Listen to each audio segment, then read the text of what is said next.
Welcome everyone to Game Get episode 10, Bits and Pieces, where we have both new clips and stuff I found lost in my computer that never made it into a video before.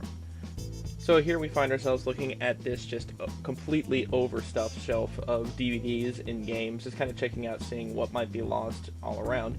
And the first thing that comes to my attention is this copy of Death by Degrees, which I'd heard existed and was this like kind of weird Tekken offshoot. And whenever fighting games have weird offshoots, they're always somewhat interesting, so I wanted to try that one. And I also find a copy of Deus Ex Invisible War.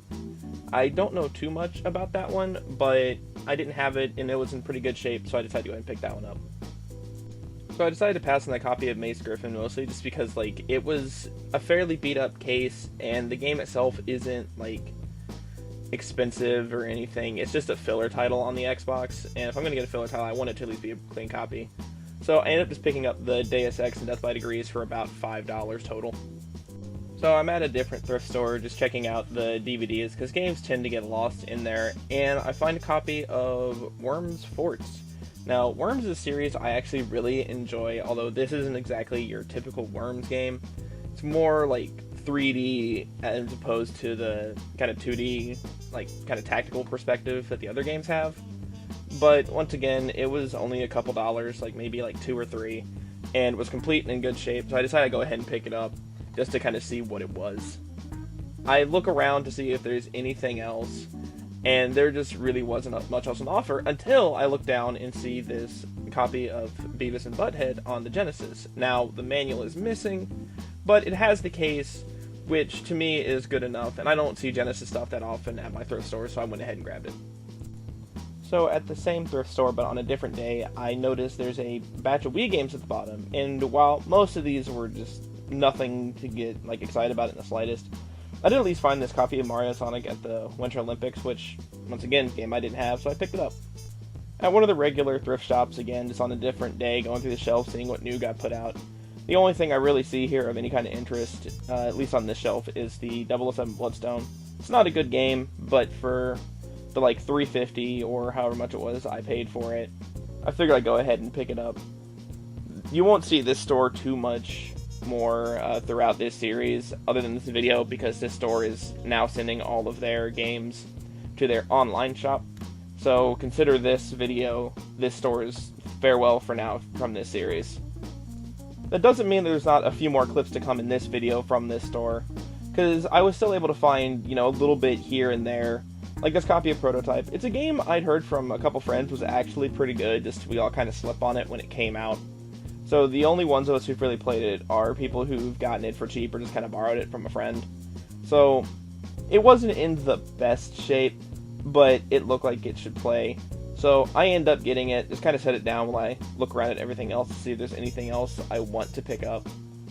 And we're looking around, and there's this copy of Spiderwick Chronicles, which for my Wii collection was a game I didn't have.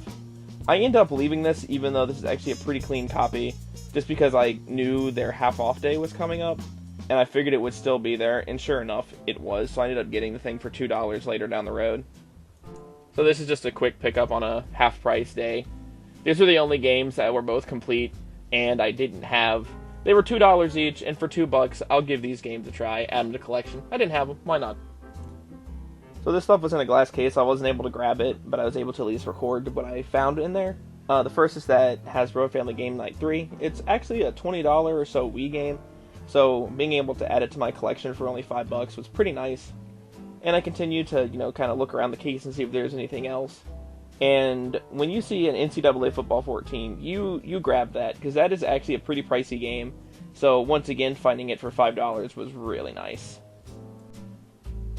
Different thrift store that typically doesn't carry games for whatever reason. Like, they say they do, but I just see them almost never. But they usually actually have a good amount of controllers and cables, and I was able to pick these up for probably about like $7 total between the one official controller and that interesting Xbox cable. And then a little bit down from that, on a different shelf, was this Injustice Fight Stick. It was only $8. It was missing the cable to connect to the console, but it's just a micro USB cable, so that's an easy replacement, and an $8 fight stick is great. Trying to find anything at this store is always a mess, because this shelf just always gets overcrowded, but I very quickly see NCAA Football 11 on the PS2, which was the last NCAA football game they made for the PS2, And as a result of that, that game actually warrants around like 20 to 30 bucks online. And then, more surprisingly to me, was one PS1 game in the whole place, and it was Unjammer Lammy. If you've ever played Parappa the Rapper, it's very similar. And it's a game that I've never played, so I was definitely interested to try it out, because I like Parappa, so there's no reason I shouldn't like this, right?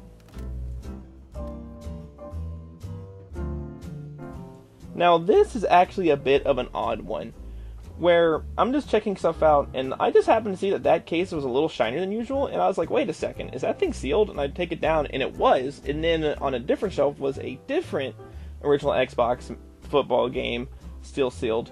And as I continue to look around, just at this point, seeing if there's any other just sealed games just lost in this mix of, like, mostly sports, I did happen to find a third one. Now, what 3 sealed, like, football games from the original Xbox were doing here, I have no idea. It's always weird to me to find, like, a whole bunch of sealed, like, older games at a thrift store. And while they're nothing, like, particularly special, for $5 each, I'll just buy them just for curiosity's sake. As we continue to scroll past this sea of PS2 sports games that you will find in almost every thrift store, we actually find a small little batch of Xbox 360. Finding 360 games is getting more and more common as that generation gets older. And one of the first things we find is that NBA 2K18 and this Lego Star Wars Force Awakens, 2 late games in the 360's lifespan. They also came out on like PS4, Xbox One generation. And then we also find Guitar Hero Van Halen, as well as Lego Batman 3. All pretty good games to find for the couple bucks that they were asking here. I got them all for about $3.50 a piece. That NBA 2K18 on 360 is one you do kind of want to look out for, just because it is the last one that they made on the 360, so it gets about 20 bucks. The Lego games weren't anything super special, but I do have fun with them, so I like to pick them up for cheap when I can find them. And then the Guitar Hero was just for the Wii collection. Somewhat uncommon Guitar Hero game, so I just went ahead and picked it up for cheap. Back to the thrift store we found those sealed football games at, looking through the shelves, and I find a new Super Mario Bros. For the Wii. There was also a Left 4 Dead 2, but I really wasn't too super interested in that one. It can make okay trade bait, but nothing too great. Wipeout 3 I just kind of grabbed because it was complete, it was cheap, and I figured, why not? Looking through, I found a Wii U game and I just wanted to look at it, and once again, another sealed game at this store. I don't know what it's doing there, but for a couple bucks, I'll take a sealed Just Dance on the Wii U. Why not? So this is already shaping out to be a pretty good little haul here, and then I find a Mario Kart Wii. Alright, yeah, sure, we'll definitely add that to the pile. Once again, good trade bait game. Mario Kart Wii is really solid. Honestly, it's one of my favorite Mario Karts. And then, ooh, new Play Control Pikmin. I did not have that one. I have Pikmin on the original GameCube, but I did not have the Wii port. And once again, that's a game that, usually commands between like 20 and 30 bucks. It kind of fluctuates a bit. But definitely something I was interested in. So then I just, take them over, check them out. And then sadly, the Mario Kart was not in there, so left that behind. Don't have to open Just Dance, it's sealed. Wipeout 3 looks like it might have been some kind of rental, but that's still fine. It's a good deal at $5 on that one, and the new Super Mario Bros. Wii is some solid trade bait, or if I need to sell a Wii system that I buy in a lot, it's definitely a game that people want with their system. Back at the land of controllers, we are looking around, and we actually do find 2 PS3 controllers. $5 each. I'll definitely be getting these to either pair with a system or just flip to make a couple dollars. I did actually end up giving one of these away to a coworker of mine when I found out he had a system and only one controller, and his son wanted to play like Madden with him, but they couldn't because they only had one controller. So I had actually heard this story just a couple days after I found these, so I went and brought him the controller and was like, hey man, enjoy, don't even worry about paying me back. And he was really grateful, and it just, makes you feel good, man. Same thrift shop, different day. Just looking through all the stuff, and hey, we actually do have games here? Wow, that's a rarity.